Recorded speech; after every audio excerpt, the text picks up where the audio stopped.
Well, howdy there, Internet people. It's Bo again. So, at the end of this, I'm going to present a very, very bizarre working theory. Watch this whole video. Even if you don't care about the beginning parts, you're going to need that information. So, we're going to go through the demographic information, and we're going to talk about who these people are and how we can identify them before they do something, hopefully. And from that, we're going to come up with a working theory. Something you need to know about this, if you have seen the jokes in the comment section about In Walks Weirdo, there was a time in my life when if somebody had a question about political violence, my phone would ring. It's my area of expertise. That I don't normally bring up my background. It becomes important tonight, though. Okay, so we have 50 years of data from the Violence Project. And what is consistent is early childhood trauma, inciting incident, no coping skills, planning phase begins. Now, as we go through the demographic information that I'm about to present, there are going to be some surprises. There certainly were for me. Stick with me. I promise it's not going where you think. Okay, they're almost all male. Almost. And by almost, I mean like really almost, like 95% and up. Almost all male. Recently, they've almost all been white, but that's not true historically. From 2000 to 2013, the demographics of mass shooters, as far as race, almost perfectly matched the demographics of the United States. Surprise, I was. 57% are single, 22% are divorced or separated. 35% have an adult conviction of some sort, 62% displayed abusive, harassing, or oppressive behavior, 27% did something that could be considered domestic violence or stalking. 77% engaged in a planning phase that lasted longer than a week. Some of them lasted years. More than 50% leaked their plans. They told somebody, they dropped hints or clues. If somebody tells you they're going to do it, believe them, okay? More than 50% killed a family member or intimate partner during their spree. 62% had mental health concerns. There's a footnote to this one. What that means is the FBI believed they were displaying symptoms of depression or anxiety. Only 25% had a diagnosed mental illness of any kind. They studied other shooters. They didn't have an inciting incident. They had 3 to 4 stressors at once. And that's an important variation. They prepared a kit. They had tools that they were going to bring on their spree. And they blended their grievances. You know, they had personal grievances, they had government grievances, they had workplace grievances, whatever. They blended it all together. That's the demographic information. I took this, I parsed it down by what was most common, and this is the list I came up with. Early childhood trauma, inciting incidents, plural, multiple stressors, multiple grievances. They studied others. The planning phase in which they dropped hints or clues. They had a kit, and when we talk about the kit, you have to understand that it's bizarre. You know, the shooter in Dallas that didn't get anywhere, he was an ex-infantryman. And there's that photo of him coming around the corner. If you hand that to anybody in the military, they would not think that guy was in the military.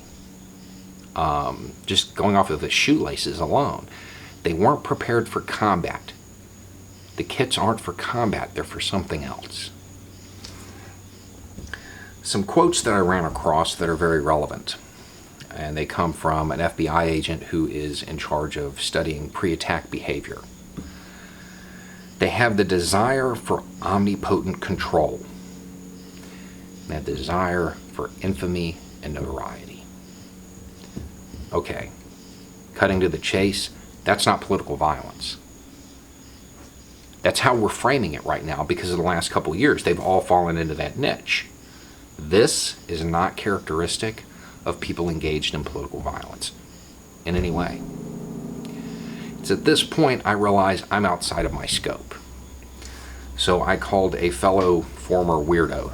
Yeah, you don't want to be my friend. I will call you in the middle of the night to ask you the most bizarre questions. And when I got him on the phone, I started reading him the list. Early childhood trauma, inciting incidents, blended their grievances against persons, is what I said.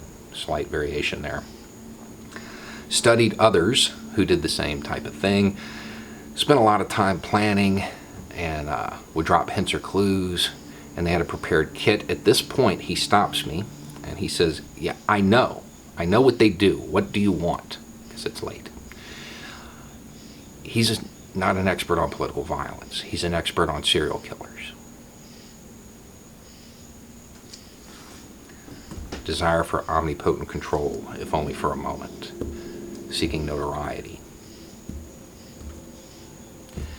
Now, that's unique, but there's something else. In 1989, which was the peak of the serial killer thing, there were 193 known serial killers operating in the United States. In this decade, the average has been about 40. Huge decline. At the same time, we're seeing a huge increase in mass shooters. This explains a lot, a whole lot. It explains the inconsistencies with the manifestos. People who are really engaged in political violence, they're steeped in theory. They know what they're talking about, especially anybody that's going to do something this extreme. When you look at the manifestos coming from these guys, not so much. In fact, the one from El Paso was just rephrased Trump tweets, really. But we've been looking at it through that scope of political violence because for the last 2 years or so, that's what it's been. But they blend their grievances. They have somehow found a way to match their personal grievances with this ideology. We're looking at this all wrong. We're looking at this as political violence. And if we deploy counterterrorism tactics and counterterrorism strategies against this, it's going to fail. We don't need to be talking to the counterterrorism task force. We need to be talking to the people who used to profile serial killers. That's who we need to be talking to right now. Because I'm going to suggest that mass shooters are more closely related to serial killers than they are terrorists.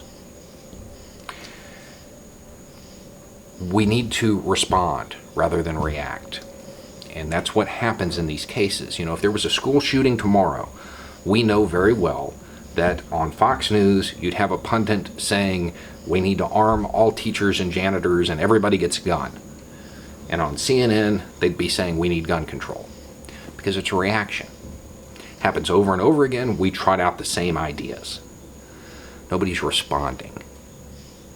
Nobody's looking at all of the new data that's coming in and analyzing it. I looked online to see if anybody else had come up with this little theory. And yeah, the problem is they're outliers. They're people outside of the norm, and it's almost treated as a joke. It's not. It's not a joke. This makes more sense than anything else. We need to change the way we're looking at this. We can't treat them as political violence perpetrators, even though that's part of their motive, their stated motive. Their personal reasons for doing it and their behavior say otherwise. Now, I don't have any actionable idea on that other than it needs a lot more research, and we may need to bring in other kinds of people to look at this and talk about it. Now, as far as the characteristics, we know what they are now. Okay, hopefully you can spot this. The problem is, I went to look up the way to report this so I could tell you guys. It's different everywhere. In some places it varies by county.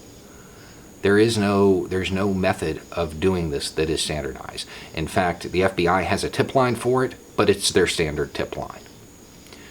Those people that are just craving legislation, start there. That needs to be fixed immediately.